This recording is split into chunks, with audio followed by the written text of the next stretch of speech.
the dim glow of her high-rise office at midnight, Elena stared at the shattered remnants of her wedding photo on the floor, the glass fragments reflecting the tears she hadn't allowed herself to shed in years.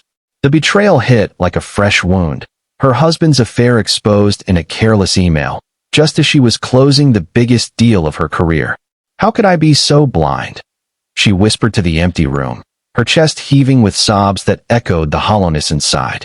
Success had been her armor, but now it cracked, revealing the raw ache of a woman who had buried her pain under boardroom battles, only to realize that no promotion could mend a heart torn by loss and deceit. Elena Thompson stepped off the plane in Atlanta, her designer suitcase trailing behind like a reluctant shadow. At 38, she was the epitome of corporate prowess, a senior executive at a pharmaceutical giant, sent to negotiate a multi-million-dollar merger with a local hospital chain. Her life was a meticulously curated spreadsheet, meetings, metrics, and minimal emotional investment. But beneath the polished facade lay the scars of betrayal. 2 years ago, her husband, Mark, had left her for his assistant, citing her obsession with work as the reason. The divorce papers had arrived on the same day she lost her mother to a sudden heart attack, a double blow that she had shoved into a mental compartment labeled irrelevant. Denial had become her survival tactic. Emotions are distractions, she'd tell herself in the mirror each morning, applying lipstick like war paint. The hotel lobby was a blur of marble and murmured conversations as she checked in, her mind already racing through tomorrow's presentation. Jet-lagged and irritable, she headed to her suite on the 15th floor, only to find the elevator stalled. "Great," she muttered, opting for the stairs.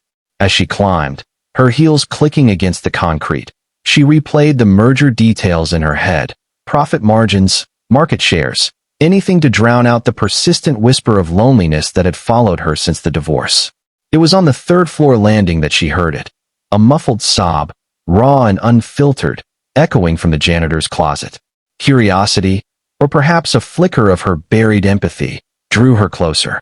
Peeking through the cracked door, she saw him, a black man in his mid-40s, dressed in a faded blue uniform, slumped against a mop bucket. His broad shoulders shook as he clutched a crumpled stack of papers, tears streaming down his face. The name tag read Marcus. Elena froze, her instinct to retreat battling an inexplicable pull. "Excuse me," she said softly, pushing the door open. "Are you okay?" Marcus looked up, his eyes red-rimmed and weary, wiping his face with the back of his hand. "Sorry, ma'am. Didn't mean to disturb anyone." His voice was deep, laced with a southern drawl that carried exhaustion. She should have left then, returned to her world of PowerPoints and projections. But something in his vulnerability mirrored her own hidden fractures. "No disturbance," she replied, stepping inside despite herself. "What's wrong? If you don't mind me asking." He hesitated, then held up the papers. Hospital bills, stamped with urgent red ink. "My daughter, Lily. She's 8. Leukemia. These treatments, they're saving her life, but they're bankrupting mine. I work 2 jobs, but it's never enough. Just got another denial from insurance. Feels like the world's stacked against us." Elena's stomach twisted. Leukemia, the word hit like a punch.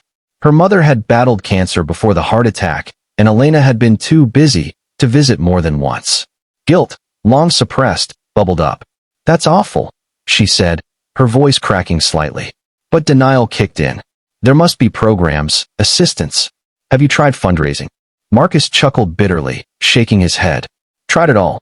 GoFundMe, church collections. People help, but it's drops in an ocean. I'm just a janitor. Ain't nobody seeing me is worth the fight." He paused, studying her. "You look like you got it all together. What brings you here?" "Business," she said curtly, straightening her blazer. "Mergers and acquisitions. Nothing as real as this." Internally, she scolded herself. "Why am I engaging? This isn't my problem." Yet, as he spoke of Lily's laughter despite the pain, of reading her bedtime stories in the hospital, Elena felt a crack in her armor. Memories flooded. Her own childhood, her mother's warm hugs before work consumed everything.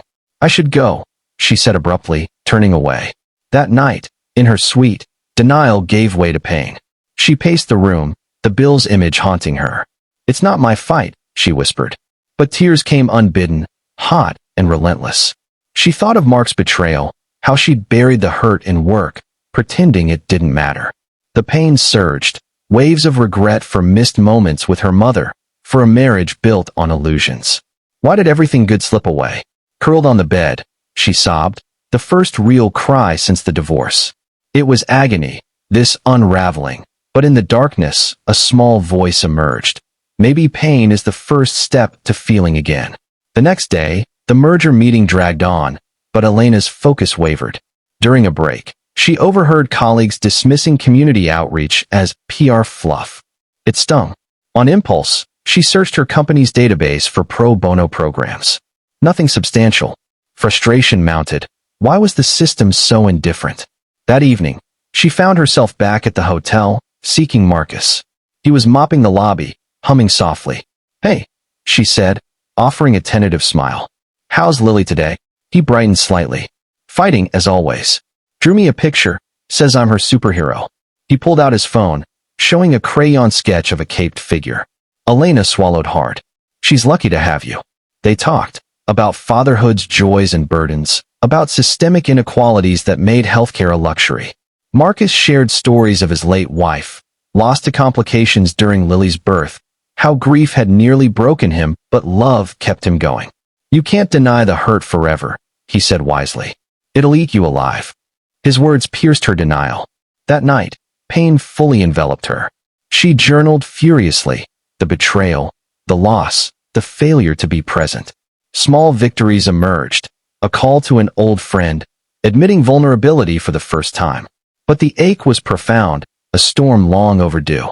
As the merger negotiations intensified over the next few days, Elena found her professional armor chafing. Reflection crept in during quiet moments. Lunches alone, staring at Atlanta's skyline. She replayed Marcus's words. "You can't deny the hurt forever." Her internal dialogue turned introspective. What if my success is just a mask? What have I sacrificed? The betrayal by Mark wasn't just his fault. She'd chosen ambition over connection, building walls that left her isolated. One afternoon, post-meeting, she wandered into a nearby park, seeking solace. There, she encountered an elderly woman feeding pigeons, a stranger who became an unexpected mentor. "You look troubled, dear," the woman said, her eyes kind behind thick glasses. Elena hesitated, then sat beside her. "Just work stress," she lied at first. But the woman's gentle probing unraveled her. She confessed the divorce, the loss of her mother, the emotional numbness. "I thought powering through would heal me, but I'm just empty." The woman nodded sagely. "Healing isn't a sprint, it's a meander. Reflection shows you the path, but you gotta walk it slow." She shared her own story, of losing a child young, finding peace through community service. Help others, and you help yourself. It's the warmth that thaws the ice inside. Inspired, Elena returned to the hotel and sought Marcus again. He was in the break room, sorting recyclables. "Lily's surgery is tomorrow," he said, worry etching his face. "Praying we can cover the copay." On impulse, Elena offered, "Let me help."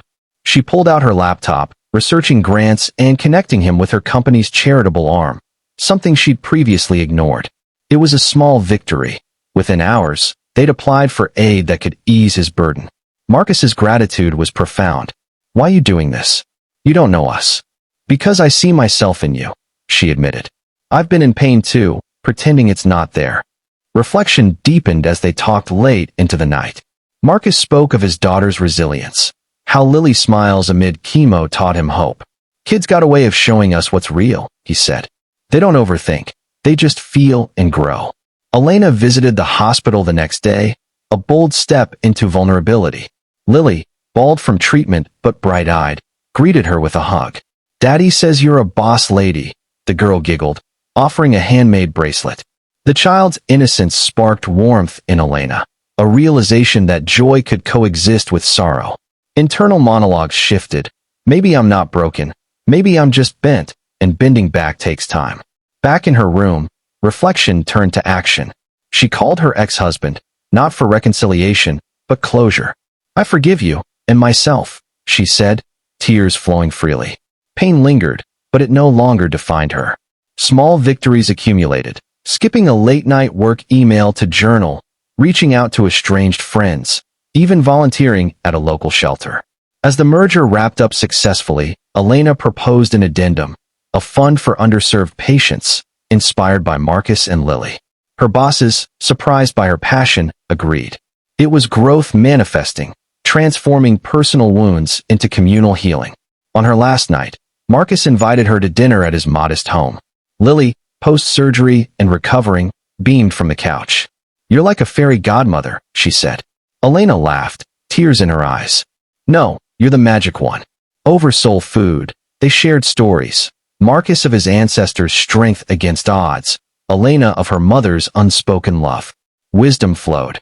"Healing comes when you let others in," Marcus reflected. "Ain't no shame in needing help." Flying home, Elena felt renewed. The betrayal and loss no longer loomed as failures, but as teachers. Self-acceptance bloomed. She was worthy of love, flaws and all.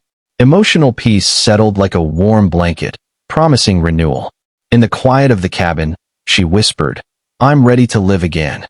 Moral of the story: in the depths of our pain and denial, true healing begins when we open our hearts to others' stories, allowing their struggles to mirror and mend our own. Inner strength isn't forged in isolation but through connections that spark reflection and growth, teaching us that vulnerability is the gateway to self-acceptance and a life renewed with purpose and compassion.